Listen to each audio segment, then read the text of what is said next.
आराध्य देव के चरणों में वंदन। आदरणीय समणी जी, उपस्थित भाइयों तथा बहनों, उत्तराध्ययन सूत्र का हमारा भाषण चल रहा है। इसके अंतर्गत 23 चैप्टर की हमारी चर्चा चल रही है। 23 चैप्टर के अंतर्गत हमने 73 श्लोक कंप्लीट किए थे। आज हम 74 श्लोक से प्रारंभ करेंगे चर्चा। तो सबसे पहले हम श्लोक का उच्चारण करेंगे। साहु गोयम पन्नाते छिन्नो में संसो इमो अन्नो भी संसो मज्जम तम में कहसु गोयमा। गौतम, उत्तम है तुम्हारी प्रज्ञा। इस संशय को दूर किया है। मुझे एक दूसरा संशय भी है। गौतम, उसके विषय में भी तुम मुझे बतलाओ। क्योंकि केसी स्वामी और गौतम स्वामी का संवाद चल रहा है, वार्तालाप चल रहा है। तो केसी स्वामी कहते, गौतम आपने मेरे अनेक प्रश्नों का समाधान किया है, लेकिन अभी मेरे एक और डाउट है, एक प्रश्न और है। कौन सा प्रश्न है? अंधयारे तमे घोरे चिट्ठन्ति पाणिनो बहु को करिस्से उज्जोयम सब्बलोगम्मि पाणिनम। सब्बलोगम्मि पाणिनम, सभी लोगों, सब्बलोगम यानी संपूर्ण लोक में, पाणिनम का मतलब प्राणियों के लिए, को उज्जोयम करिस्से, को माने कौन, उज्जोयम माने प्रकाश, करिस्से माने करेगा। अंधयारे तमे घोरे, और तम, तमे माने तम में, यानी घोर तिमिर में, घोरे माने घोर, तम माने तिमिर में, अंधेरे माने अंध बनाने वाले, पाणिन माने लोगों को, बहुचिट्ठन्ति बहुत लोग रह रहे हैं, को करिस्से उज्जोयम कौन प्रकाश करेगा, सब लोगमी सभी प्राणियों के लिए।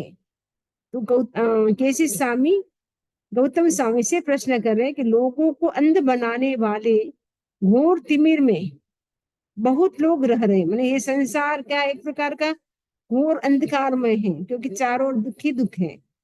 तो इस समूचे लोक में उन प्राणियों के लिए प्रकाश कौन करेगा?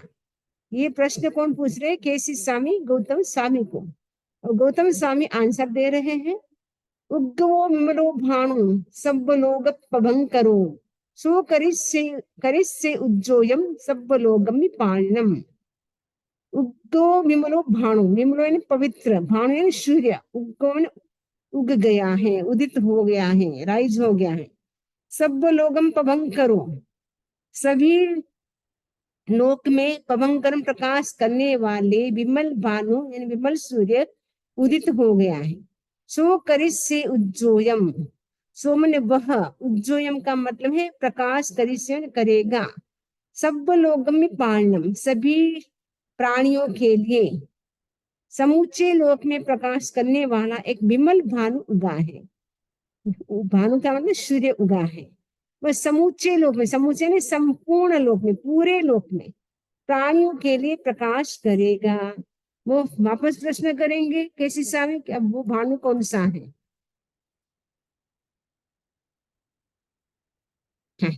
भानु ये ई के वुत्ते केसी गोय मकबवी केसी मेवम भुवंतम तो गोयमो इन मकबवी। तो केसी स्वामी पूछते कि भानु किसे कहा गया? भानु यानी सूर्य किसे कहा गया है? केसी ने गौतम से कहा, केसी गोयम मकबवे ने केसी ने गौतम से कहा, केसी मेवम भुवंतम तो, केसी की भुवंतम तो ने कहते कहते ही गोयमो इन मकबवी, गोयम यानी गौतम ने, इन मने इस प्रकार, मकबवी यानी कहा या बोले। भानु किसे कहा गया है? किस, केसी ने गौतम से कहा, केसी के कहते कहते ही गौतम इस प्रकार बोले। अब भानु कौन है बता रहे। उद्गो खिण संसारो सब्बन्नु जिण बखरो सो करि सई उज्जोयम सब्बलोयम पाणनम। उद्गो क्षीण संसारो, क्षीण का मतलब क्षीण, संसारों ने संसार, जिसका संसार है क्षीण हो चुका है, वो सब्बन में जो सर्वज्ञ है। जीर्ण बखरो, जीर्ण बखरो, जिन का मतलब जिनेश्वर, अरहत, बखरो का मतलब भास्कर, अरहत भी भास्कर यानी सूर्य। सब्बलोयम समूचे यानी पूरे लोक में, पाणी ने प्राणियों के लिए, उज्जोयम करिसई, उज्जवल प्रकाश, सो मैंने वह अरिहंत, वह जिनेश्वर भगवान प्रकाश करेगा, जिसका संसार क्षीण हो चुका है, जो सर्वज्ञ है, वह अरहत रूपी भास्कर यानी सूर्य है, उस समूचे लोक के प्राणियों के लिए प्रकाश करेगा। साहु गोयम पन्नाते छिन्नो में संसो इमो, अन्नो भी संसो मज्जम तम तम में कहसु गोयमा। अब वापस केसी स्वामी कहते हैं, गौतम साहु गोयम उत्पन्नाते, गोयम का मतलब गौतम, साहु माने अच्छी, पन्ना माने प्रज्ञा, ते माने आपकी, आपकी प्रज्ञा बहुत अच्छी है। छिन्नो में संसो इमो, इमो माने यह, मैं माने मेरा, संसो माने संशय, छिन्न माने दूर हो गया है। अन्नो में संसो मज्जम, अन्नो माने दूसरा भी का मतलब भी, दूसरा भी, संसो माने संशय, मज्जम मेरा है। तम में कहसु गोयमा, हे गौतम तम मन उसे मुझे कहो। गौतम उत्तम है तुम्हारी प्रज्ञा, तुमने मेरे इस संशय को दूर किया है। मुझे एक दूसरा संशय भी है, गौतम उसके विषय में भी तुम मुझे बतलाओ। तो केसी स्वामी के बहुत सारे डाउट्स थे, बहुत सारे प्रश्न थे, वो सारे प्रश्न केसी स्वामी गौतम स्वामी से पूछते हैं। तो गौतम स्वामी एक एक प्रश्न का बहुत ही सटीक आंसर दे रहे हैं, और इससे केसी स्वामी को बहुत ही आनंद का अनुभव हो रहा है कि आपकी प्रज्ञा कितनी अच्छी है, कितनी बुद्धि अच्छी है, आप हर प्रश्न का आंसर एकदम सटीक दे रहे हैं, और मैं एकदम, मुझे संतोष है आपके प्रश्नों के उत्तर से। शारीर मानस, हम नेक्स्ट प्रश्न पूछ रहे हैं। शारीर मानसे दुखे वज्रमाणान पाणिनम खेमम शिव मणाबाहम ठाणम किम मनसी मुनि। मुनि का मतलब मुनि है, मुनि।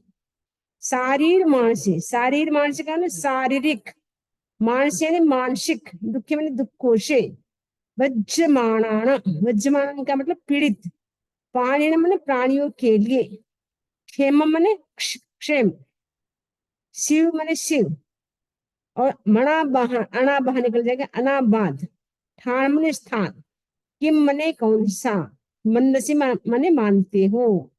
मतलब इस संसार में सभी प्राणी क्या है, शारीरिक दुख से दुखी है, कोई कोई शरीर से दुखी है, कोई मन से दुखी है, नहीं, यहाँ पे कोई सुखी नहीं इस संसार में, चारों ओर दुख ही दुख घिरा हुआ है, दुखों से व्यक्ति घिरा हुआ है। तो उन प्राणियों के लिए क्या क्षेम है, क्षेम का मतलब कल्याणकारी क्या हो सकता है, और शिव का मतलब होता है कल्याणकारी, और क्षेम का मतलब है रोग रहित, उपद्रव रहित, अनाबाद का मतलब वेदना रहित, जहाँ किसी भी प्रकार का पेन न हो, कष्ट न हो, वो कौन सा स्थान हो सकता है। अब ऐसी किस स्थान को आप मानते हैं, जहाँ व्यक्ति को फिजिकल भी पेन न हो, मेंटल भी न हो, और जहाँ किसी भी प्रकार का रोग न हो, जहाँ कल्याण हो, जहाँ वेदना न हो, ऐसा कौन सा स्थान है, आप बताइए। तो गौतम स्वामी बताते हैं ऐसा कौन सा स्थान है। तो गौतम स्वामी कहते हैं, अत्थि एगम धुवम ठाणम लोकगम्य दुरारूहम जत्थ नत्थि जरा मृत्यु वाहिनो वीणा तहा। अत्थि, अत्थि मने है, एगम एक, धूम का मतलब परमानेंट शाश्वत, ठाण मन स्थान, लोकगम्य दुरारूहम, लोकगम्य लोक के अग्रभाग में, लोक के अग्रभाग में, एगम मन एक, ध्रुव यानी शाश्वत, ठाण मन स्थान, अत्थि मन है दुरारोहम, जहाँ पहुंचना दुरारोह है, कठिन है। जत्थ नत्थि जरा मच्चू, जत्थ मने जहां, नत्थि मने नहीं है, क्या नहीं है, जरा, जरा यानी बुढ़ापा, ओल्ड एज, जहां ओल्ड एज नहीं है, बुढ़ापा नहीं, मच्चू यानी मृत्यु नहीं है, बाहिनो मने व्याधि नहीं है, वेणा का मतलब वेदना नहीं है, वो एक स्थान है। वो ऐसा कौन सा स्थान है, लोक के शिखर में एक वैसा शाश्वत स्थान है जहाँ पहुंच पाना बहुत कठिन है, जहाँ नहीं है जरा, मृत्यु, व्याधि और वेदना। वापस केसी स्वामी पूछते हैं कि वो स्थान कौन सा है। ठाणे य ई के उत्ते केसी गोय मब्बवी, केसी मेवम भुवंतंतु गोयमो इमब्बवी। ठाणे, ठाणे का मतलब स्थान, के उत्ते किसे कहा गया है, इति मैंने इस प्रकार, केसी स्वामी कहते हैं कि ठाणे मैंने स्थान किसे कहा, के उत्ते, के का मैंने किसे, बुत्ते मैंने कहा गया है। केसी गोयम मब्बवी, केसी ने गोयम मैंने गौतम से, मब्बवी ने कहा। केसी में एवं मुवंतम तु, केसी के भुवंतम तो ना बोलते बोलते, कहते कहते, गोयम मैंने गौतम स्वामी, इन मन इस प्रकार मब्बवी बोले। क्या बोले? निवाणम ती अबाबाहम ती सिद्धि लोगक में वय क्षेमम शिवम नाबाहम जम चरंती महेशिनो। निब्बाबाणम ती अबाहम, अबाहम ने जहाँ कोई भी व्याधि नहीं है, अव्याबाद कोई विघ्न नहीं है, वो जो निर्वाण है, निर्वाण जो निर्वाण है, जो सिद्धि है, वो लोकगमेवम, लोक माने लोक, लोकाग्र, लोक के अग्र भाग में है। क्षेमम माने क्षेम है, शिव है, अनाबाह माने अनाबाद है, जम चरंती महेशिनो, जिसे महान के महेशिनो का मतलब महान केशना करने वाले, जम चरंती माने प्राप्त करते हैं, यानी मोक्ष की इच्छा करने वाले उसको प्राप्त करते हैं। वो स्थान है निर्वाण, यानी निर्वाण का मतलब मोक्ष। तो वहां मोक्ष में क्या नहीं, अबाबाहम माने व्याधि नहीं है, कोई बाधा नहीं है, वो सिद्धि है, लोकाग्र, लोक के अग्र भाग में स्थित है। क्षेम है माने रोग रहित वो स्थान है। क्षी माने कल्याणकारी है। अनाबाद का मतलब जहाँ किसी भी प्रकार की वेदना यानी पेन नहीं है। उस स्थान को कौन प्राप्त कर सकता है? जिसकी इच्छा मोक्ष प्राप्त करने की होती है, वो व्यक्ति उस स्थान को प्राप्त कर सकते हैं। तम ठाणम सास्यम वासम लोकगमी दुरारुहम जम संपत्ता न सोयंती भो हंत करा मुनि।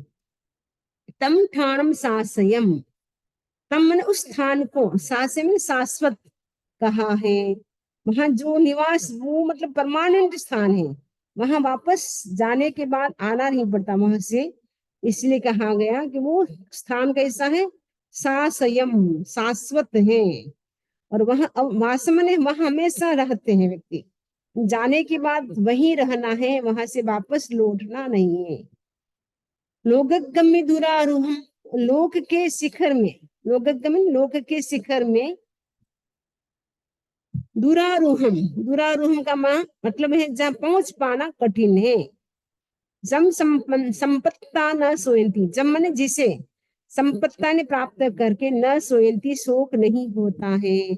भवहंत करा मुनि, भव का अंत करने वाले मुनि जिसे प्राप्त कर लेते हैं, और प्राप्त करने के बाद वहां शोक नहीं है, और वो एकदम शाश्वत स्थान है। लेकिन वो उस स्थान पर पहुंचना कठिन है, उसके लिए साधना करनी पड़ती है। सम्यक दर्शन, सम्यक ज्ञान, सम्यक चारित्र, सम्यक तप की आराधना करनी पड़ती है। उनकी आराधना करने से ही व्यक्ति को मोक्ष की प्राप्ति होती है। कई लोग कहते क्या हम सम्यक दर्शन की प्राप्ति करने से मोक्ष प्राप्त होगा?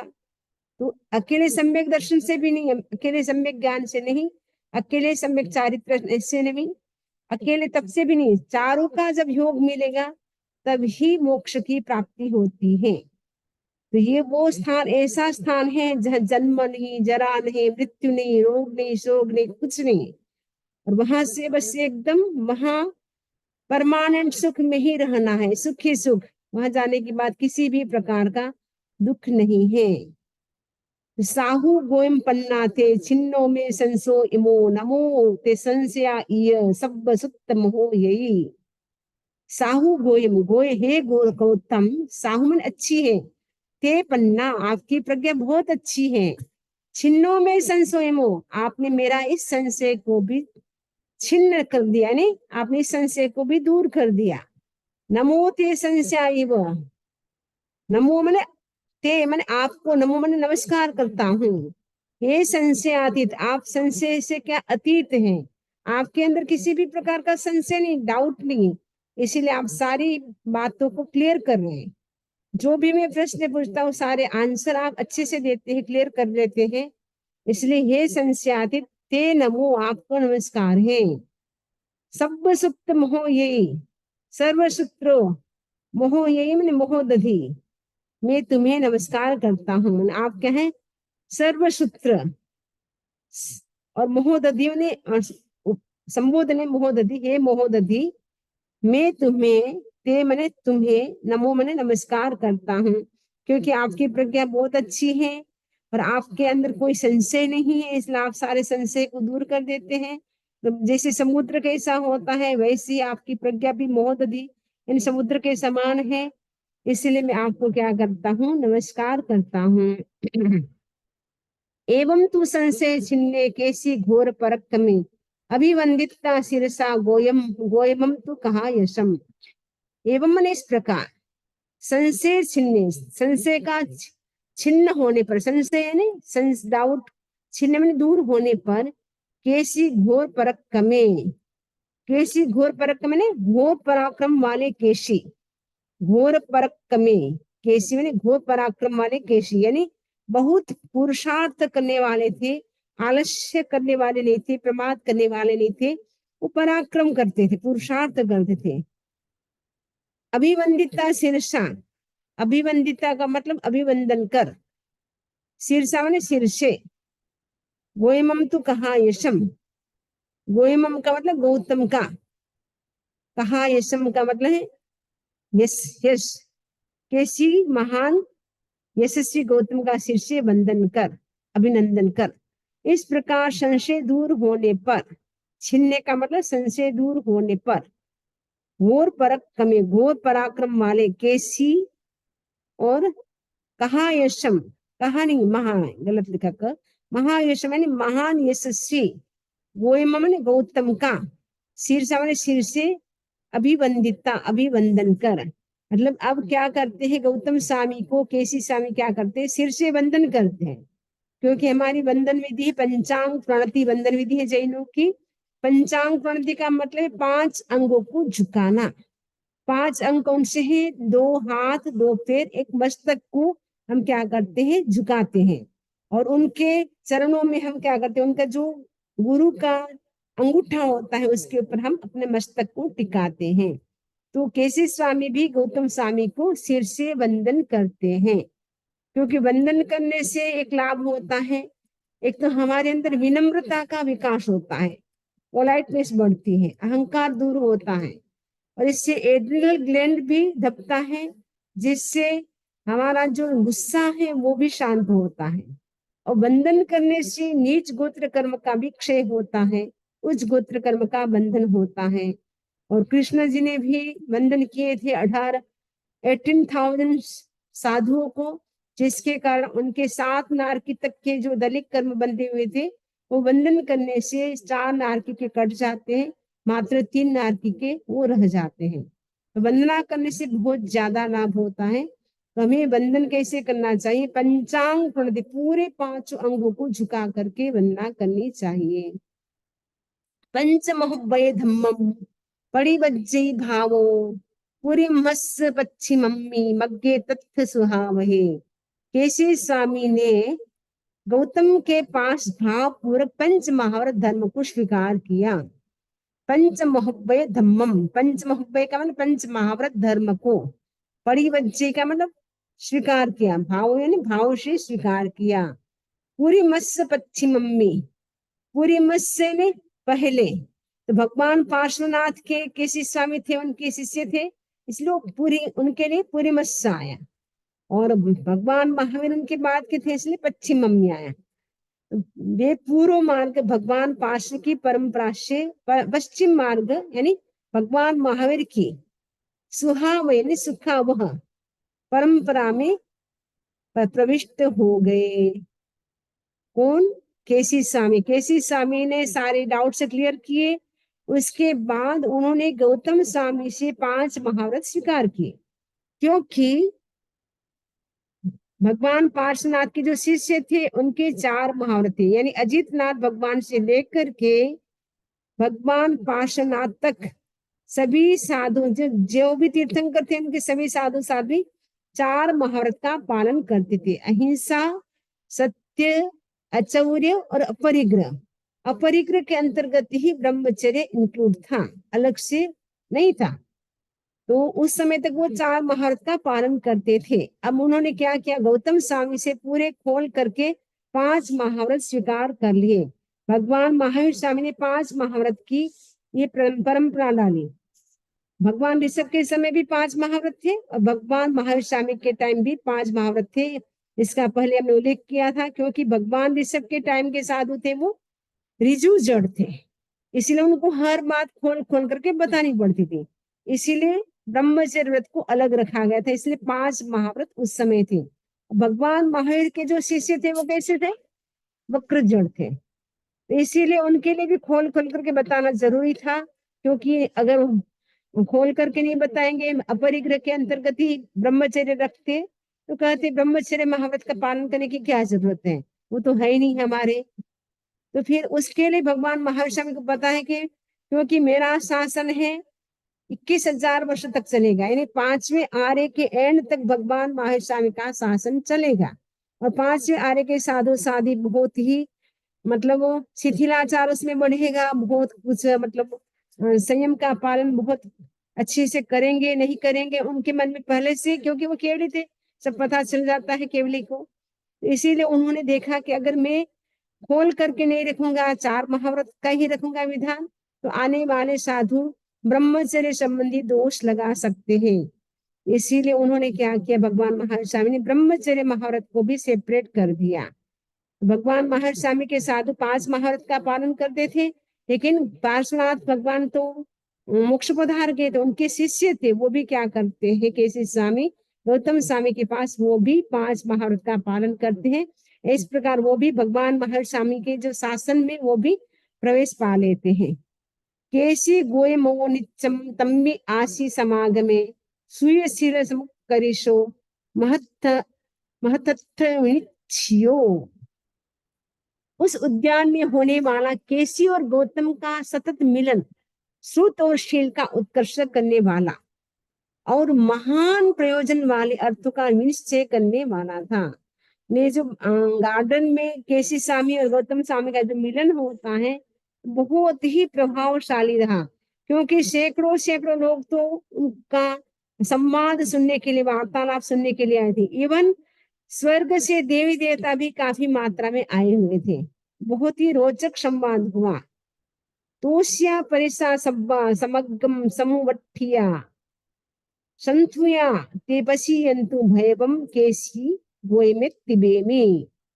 जिनकी गतिविधि से परिषद को संतोष हुआ, मतलब गौतम स्वामी और केसी स्वामी ने जो संवाद किया, जो वार्तालाप किया, केसी स्वामी ने जो प्रश्न पूछे, गौतम स्वामी ने जो आंसर दिए, उनको सुनकर के जो भी परिषद वहां उपस्थित थी उन सबको क्या होता है, बहुत ज्यादा संतोष होता है, उनको बहुत अच्छा लगता है। और वह सन्मार्ग पर उपस्थित हुई, मतलब काफी परिषद जो वहां थी उनको बहुत अच्छा लगता है, संतोष होता है। वो भी संकल्प करती अब हमें भी सन्मार्ग पर, सन्मार्ग का मतलब है अब हमें भी ज्ञान दर्शन चारित्र के मार्ग पर आगे बढ़ना है। वे परिषद द्वारा प्रशंसित भगवान केसी गौतम प्रसन्न हो। मैं वो परिषद द्वारा मतलब गौतम स्वामी और केसी स्वामी दोनों की ही प्रशंसा कौन करती है, परिषद करती है। तो सभी लोग प्रसन्न होते हैं, क्योंकि सभी लोगों को बहुत अच्छा लगता है। तो जिनकी गतिविधि से परिषद को संतोष हुआ वह सन्मार्ग पर अवस्थित हुई। ये परिषद द्वारा प्रशंसित भगवान केसी और गौतम प्रसन्न हो, ऐसा मैं कहता हूँ। इस प्रकार ये जो 23वां चैप्टर है वो भी हमारा पूरा हो गया है। अब 24वां चैप्टर करते हैं स्टार्ट, क्योंकि परसों है शायद पूनम, शरद पूर्णिमा, तो पूनम और एकम सूत्र कलपता नहीं है, तो पूनम एकम अपन नहीं कर सकते हैं, तो आज 24 से स्टार्ट कर देते हैं। 24वें चैप्टर का नाम है चौ मीन्स इमम अध्ययनम। चौ यानी 4, मीन्स इमम 20, यानी 24वां अध्ययन का अध्ययन। पवयन माया, पवयन का मतलब प्रवचन, माया का मतलब माता, प्रवचन माता। तो प्रवचन माता कितनी, 8 प्रवचन माता है। 5 समिति, 3 गुप्ती, इरिया समिति, भाषा समिति, ऐशना, आदा, निक्षेप, उत्सर्ग, 5 समिति है। 3 गुप्ती है, मनोगुप्ती, वचन गुप्ती, काय गुप्ती। इन 8 बातों पर इस अध्ययन में चर्चा की जाएगी।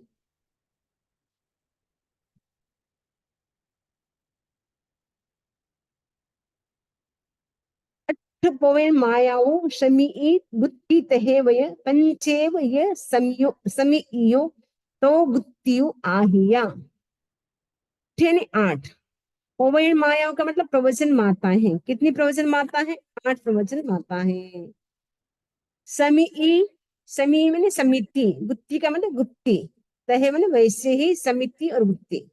पंचेव ये समियो, समितियां कितनी है? पंचेवन 5 हैं। तव गुत्त्यु आहिया, और तव माने 3 गुप्तियां हैं। आहिया मैंने कही है, बताई है। 3 गुप्ति आख्यात है, आख्यात मैंने कही गई है।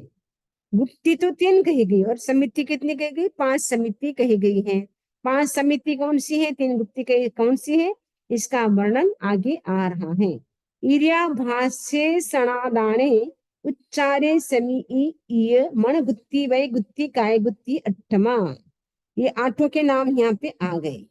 8 8 कौन सी है? देखिए, ईर्या सबसे पहले, ईर्या भाष्य का मतलब भाषा समिति। ईर्या समिति का मतलब क्या होता है? देख करके चलना। भाषा समिति का मतलब है विवेक पूर्वक बोलना। ऐशना समिति का मतलब होता है ऐशना करना, खोज करना। क्योंकि साधु साधु होते हैं, वो भिक्षा मांग करके आहार करते हैं। तो जो भी भोजन करते हैं, पहले वो खोज करते हैं और शोध करते हैं और देखते हैं कहीं हमें दोष तो नहीं लग रहा है, अतिसार तो नहीं लग रहा है। पूरा वो खोजबीन करके वो शुद्ध आहार की ऐशना करते हैं। आदान का मतलब पहले ऐशना करेंगे, फिर उसको आदान का मतलब ग्रहण करते हैं। उच्चार समिति, उच्चार का मतलब है जो यूरिन जो होते हैं ना, अनावश्यक चीजें, वो उच्चार का मतलब, उसको उच्चार समिति कहते हैं। उत्सर्ग समिति भी कहते हैं। उत्सर्ग जो करते हैं उसको भी सावधानी से करते हैं। आदान निक्षेप का मतलब है जो भी हम हमारे पास पुस्तक होती है, पात्रे होते हैं, कपड़े होते हैं, उसको रखना और लेना, लेना और रखना, वो पूरे सावधानी से लेना होता है। समिति का मतलब सावधान। जो 5 समिति है उनकी पूरी जागरूकता से पालन करना होता है। और उसके साथ साथ मनोगुप्ति, मन का संयम करना है, वचन का संयम, और काय शरीर का संयम है। अनावश्यक शरीर से हिलना डुलना नहीं। कई लोग होते बैठे होते पैरों को हिलाते रहते, कई हाथों को हिलाते रहते हैं, वो अनावश्यक हो गया। तो जो साधु होगा वो जितना जरूरत उतना ही वो शरीर का उपयोग करेगा, हलन चलन जितनी जरूरत उतना करेगा, अनावश्यक वो चलेगा नहीं। मनोगुप्ति, मन का भी संयम करेगा, अनावश्यक वो नेगेटिव थॉट से नहीं करेंगे। वचन गुप्ति का मतलब है बोलने से पहले वो सोचेंगे मुझे क्या बोलना है। विद्वान व्यक्ति होता है वो बोलने से पहले सोचता है। मूर्ख व्यक्ति होता है बोलने के बाद सोचता है कि ऐसा मैं नहीं बोलता तो कितना अच्छा होता, आज मैं ऐसा बोल दिया, ऐसी ऐसी बात होगी, तो बाद में वो पश्चाताप करता है। लेकिन विद्वान व्यक्ति होता है, स्कॉलर होता है, वो बोलने से पहले सोचता है कि मुझे कौन से शब्दों का प्रयोग करना है। तो ये साधु के लिए जो 8 प्रवचन माता है उनका पूरा जागरूकता से पालन करना होता है। यदि साधु और कुछ ना करे, फिर 8 प्रवचन माता का भी अच्छी तरह से पालन करता है तो भी उनका मोक्ष हो जाता है। एयाओ अट्ठ समी यो समासीन व्याहिया दुवाल संगम जिनखायम मायम दत्त उपवयणम। ये 8 समितियां संक्षेप में कही गई हैं। इनमें जिन भाषित द्वादशांग रूप प्रवचन समाया हुआ है, जो 8 प्रवचन माता है उसमें द्वादशांग, क्योंकि 11 अंग 12 उपंग, पहले जो द्वादशांग की थी दृष्टिवाद अभी नहीं है इसलिए हम 11 अंग कहते हैं, लेकिन उनको द्वादशांग यानी 12 अंग थे।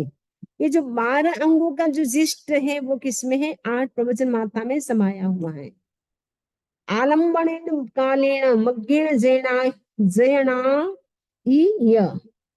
चौकारण परिशुद्धम संचय इरियम दिए।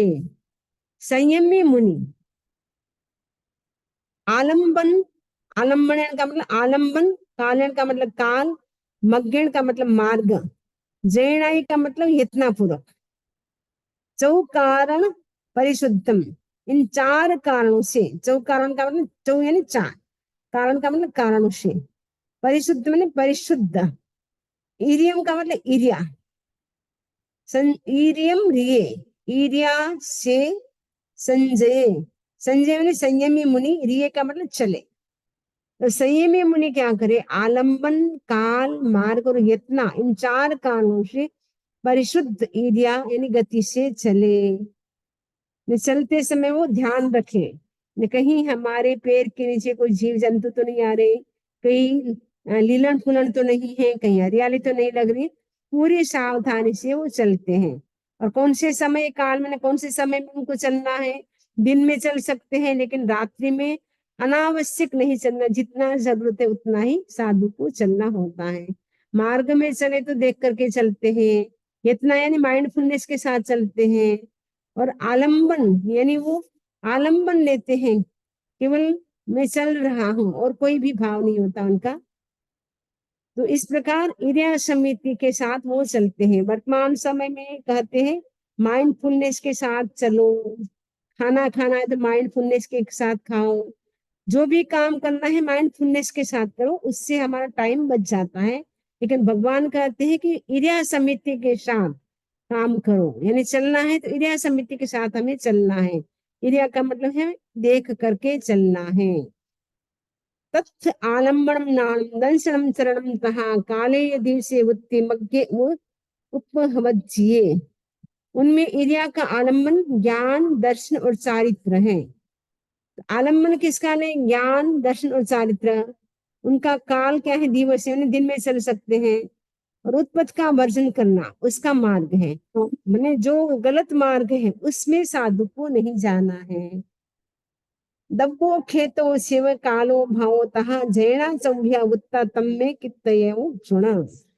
दब्बो का मतलब द्रव्य, खेतो का मतलब क्षेत्र, कालो का मतलब काल, भाव का मतलब भाव। जैना चौह्या उत्ता, यत्ना, जैना मैंने यत्ना, चौह्या का मतलब चौ यानी चार, विहा मैंने प्रकार, चार प्रकार की यत्ना बताई गई है, उत्ता ने बताई गई है, कही गई है। तम्मे कित्तयो सुना, वह मैं कह रहा हूँ सुनो। और जो चार प्रकार की जो यत्ना है उनको बता रहे हैं, उनको अब सुनो, ध्यान से सुनना है। दमो चक्षुषा पे है जुगमित्तम च खेतो कालो जाओ रिये जा उत्तेय भावो। दमो का मतलब द्रव्य से, चक्षु समय आंखों से, पे मैंने देखे। अगर चल रहे हैं तो हम क्या करें, आंखों से देख करके चले।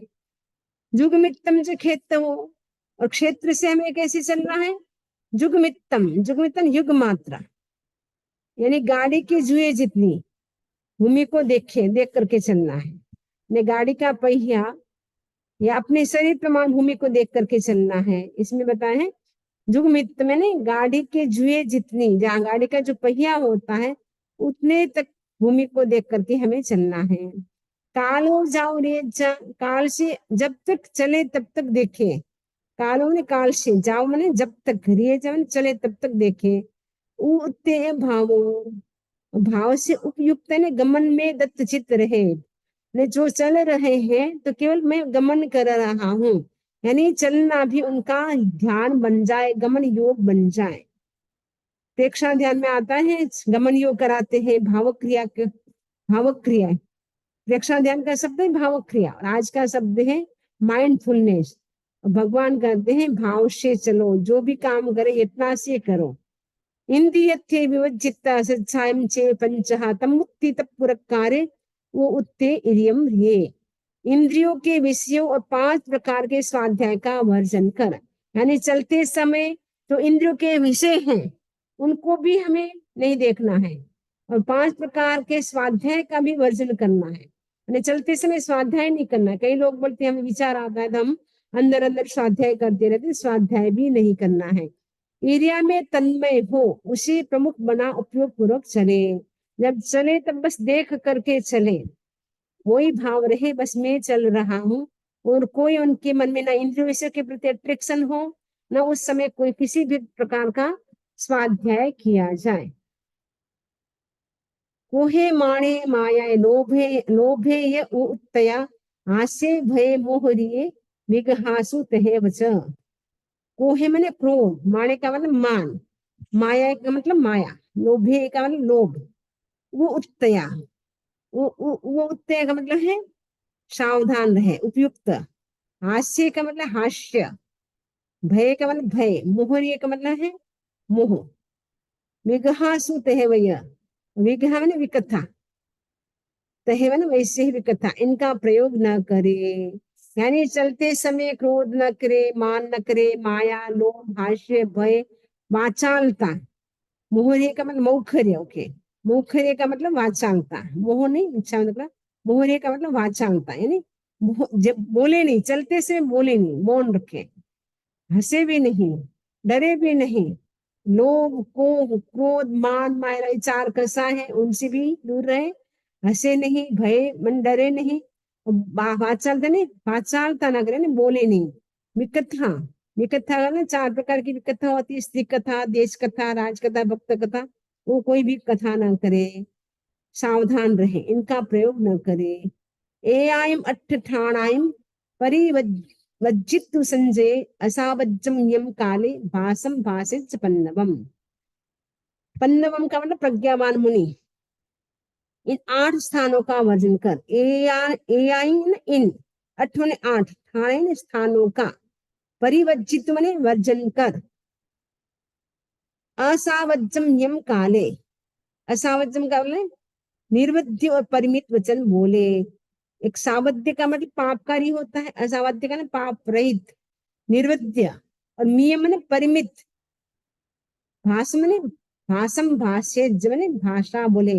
अगर बोलना भी है चलते समय तो कम शब्दों में बोले, जितना जरूरत उतना बोले, अनावश्यक न बोले।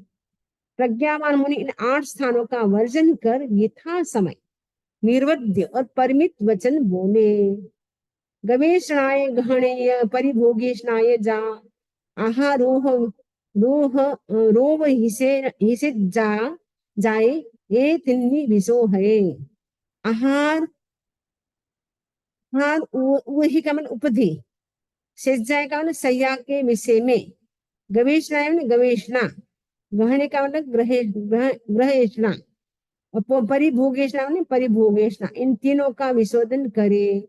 जब आहार लेने जाते हैं तो उनको क्या क्या ध्यान रखना होता है, पहले गवेषणा करनी होती, खोज करनी होती है, कहाँ मुझे आहार मिल सकता है, शुद्ध आहार। ग्रह ऐष्णा, और ग्रहण करते समय भी वो ऐष्णा करे, मैं उसकी शोध करके मैं जो ग्रहण कर रहा हूँ, आहार ले रहा हूँ, वो शुद्ध है कि नहीं है। परिभोग भोग ने खाते समय भी उनका ध्यान रखे, कहीं अच्छा आहार आ गया तो उनके प्रति उनका कोई आसक्ति भाव जागृत न हो जाए। बहुत अच्छा है, बहुत टेस्टी, बहुत अच्छा बनाया है, वो भी नहीं करना है और द्वेष भी नहीं करना है। अरे यार तो बिल्कुल भी टेस्ट नहीं है, नमक भी नहीं डाला, कैसे लोग हैं। वो निंदा भी नहीं करना है, प्रशंसा भी नहीं करना है, तीनों बातों का ध्यान रखना है। उग्गमुप्पायणं पढ़े बीए सोहेज एषणं परिभोयम चौक्कम विसोहेज जयम जय। यत्नाशील, यति प्रथम ऐषणा यानी गवेषणा ऐषणा में उद्गम और उत्पादन दोनों का शोधन करें। साधु के उद्गम दोष भी होते हैं, उत्पादन भी होते हैं। तो उत्पादन में साधु के निमित्त से अगर कोई भोजन बनाते हैं तो वो भी ध्यान रखना है कि हमारे निमित्त तो नहीं बनाया है, एक उद्गम ने क्यों बनाया है, किस लिए बनाया है। दूसरी ऐषणा ग्रह ऐषणा, ऐषणा ग्रहण संबंधी दोषों का शोधन करे, मैंने ग्रहण करते समय भी कोई दोष तो नहीं लग रहा है, उनका भी वो शोधन करे। और परिभोग ऐषणा में दोष चतुष्क यानी संयोजना, अप्रमाण, अंगाधुम और कारण का शोधन करे। संयोजना का मतलब मिला करके खाना तो टेस्टी हो जाता है, चूर लिया, उसमें थोड़ी सब्जी मिला दी, थोड़ी दाल मिला दी, सब थोड़ी थोड़ी चीजें मिला करके टेस्टी बना लिया, तो वो साधु को संयोजना भी नहीं करना है। अप्रमाण मात्रा से ज्यादा नहीं खाना है। अंगार धूम मतलब जब हम तारीफ करते हैं या निंदा करते हैं तो हमारा आहार अंगारा धुएं जैसा बन जाता है। इसलिए साधु को खाते समय न भोजन की तारीफ करना है, न उसकी निंदा करना है। ओहो ओहो वग्गहीयं बंडकम दुह्यम मुनि गिन्हन्तो निक्खिवन्तो पौंजेज इमं गुहिम। मुनि ओप उपधि और उपग्रहिक उपधि दोनों प्रकार के उपकरणों को लेने और रखने में इस विधि का प्रयोग करें।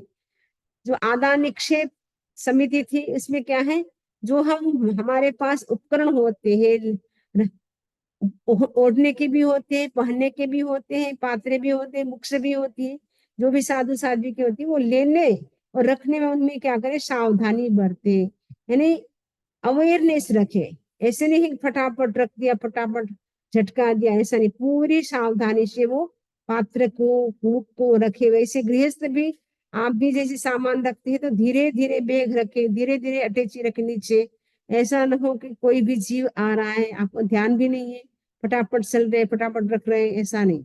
लेते समय और रखते समय सावधानी रखनी है। चक्षुषा परिलेहिता पमज्जेज जयम जयी आये निखि वेज्जवा दुहो वि समये सया। सदा सम्यक प्रवृत्ति, सदा सम्यक प्रवृत्त यति, यति मैंने साधु, दोनों प्रकार के उपकरणों का चक्षु से प्रतिलेखन कर तथा रजोहन आदि से प्रमार्जन कर संयम पूर्वक उन्हें ले और रखे। जब रखना है, लेना है, तो पहले आंखों से अच्छे से देखे, जो भी उपकरण है उनका क्या करें, आंखों से देखे, पहले प्रतिलेखन करें। उसके बाद रजोहरण है उनके पास जो पुंजनी है, उनसे भी वो क्या करे, प्रमार्जन करे, कहीं जीव तो नहीं है, जंतु तो नहीं है। फिर वो संयम पूर्वक उनको ले और संयम पूर्वक उनको रखे। उच्चारम पाशम खेलम सिंहान जल्यम आहारम उभयम देहम अन्नम वायु तहाभिहम। उच्चार, प्रस्रवण, श्लेष्म, नाक का मेल, मेल आहार, उपदेश, शरीर या उसी प्रकार की दूसरी कोई उत्सर्ग करने योग्य वस्तु का उपयुक्त स्थंडिल में उत्सर्ग करे। पांचवी समिति है उत्सर्ग समिति। जो भी हमें गंदगी शरीर से हमारे निकलती है, उनको भी हमें एकदम स्थान स्वच्छ होना चाहिए। और जब हम वो गंदगी बाहर फेंकते हैं, उसके बाद भी वो स्थान में कोई गंदगी नहीं रहनी चाहिए, उसकी भी हमें सावधानी रखनी है। तो वो पहले तो स्थंडिल भूमि होती थी, आजकल तो टॉयलेट का यूज करते हैं। तो टॉयलेट में जाए तो भी वो पूरी साफ सफाई करके आए, ऐसा गंदा छोड़ के ना आए। अगर वो बाहर जाता है तो बाहर की जो भूमि है, तो किसी को भी वो घृणा न हो, अरे कैसे माना जाए थे, ऐसे गंदगी गंदी जमीन करके चले गए। वो पूरा विवेक पूर्वक उनको वो उत्सर्ग भी करना होता है। अनावाये मसन संलोए, अनावाये चे होई संलोए, आदा आवाय म संलोए, आवाये छे संलोए। स्थंडिल चार प्रकार के होते हैं। अनापात असंलोक, जहाँ लोगों का आवागमन न हो, वे दूर से भी न दिखते हो। अनापात संलोक का मतलब जहाँ लोगों का आवागमन न हो किंतु वे दूर से भी न दिखते हो। आपात असंलोक का मतलब जहाँ लोगों का आवागमन हो किंतु वे दूर से न दिखते हो। आपात संलोक का मतलब जहाँ लोगों का आवागमन भी हो और वे दूर से दिखते भी हो। कितने श्लोक है अभी? और है 6-7 है। टाइम तो हो गया है, और कहे तो पूरा कर देते हैं, पूरा कर देती हूँ। सच्चा तहे मोशाए, सच्चा मोसा तहे वे, चौथी असच्च मोसाय वही गुत्ती चौहिया। अच्छा, इससे पहले एक और था। सच्चा तहे मोसाय, सच्चा मोसा तहे वे, चौथी असच्च मोसाय मन बुद्धि चौहिया। तो सत्यामृषा, सत्यामृषा और चौथी असत्यामृषा, इस प्रकार मनोगुप्ति के 4 प्रकार हैं। मन से व्यक्ति सत्य भी बोल सकता है, झूठ भी बोल सकता है, और सत्य में मिश्र भी बोल सकता है, और व्यवहार 4 प्रकार की होती है मन गुप्ति भी।